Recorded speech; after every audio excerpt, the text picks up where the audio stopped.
এই বাংলাদেশে আহলুল কোরআন নামে একটি দল, তারা বলতেছে কোরআনে নামাজ 3 ওয়াক্ত।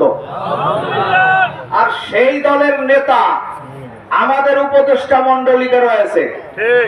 অথচ জুলাই আগস্টের সর্বপ্রথম যিনি কারফিউ ভঙ্গ করে শাইখে চরমোনাই গণভবনের দিকে আগাইছিলেন, তিনি উপদেষ্টা থাকবে না, এই আহলুল কোরআন নামে বেঈমান উপদেষ্টা থাকবে, তা হতে পারে না।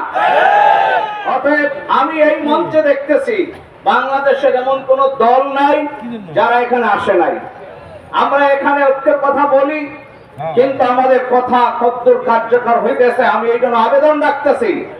বাংলাদেশ বেফাকুল মাদারিসুল আরাবিয়ার জন্য যেমন সকল বোর্ড মিলে একটি হাইয়াতুল উলিয়া গঠন হয়েছিল, আমাদের সকল ইসলামী দল মিলে একটা সর্বোচ্চ পরিষদ গঠন করে অতি তাড়াতাড়ি যদি জনগণের সামনে আমরা ঐক্যের কথা বলতে না পারি, তাহলে আমাদের ঝুলি কিন্তু খালি হয়ে যেতেছে। এই জন্য আমি আবেদন রাখতেছি, আমরা যেন ঐক্যবদ্ধভাবে সামনের দিনে এই দেশে আর কোনো ফেসিবাদ না আসতে পারে।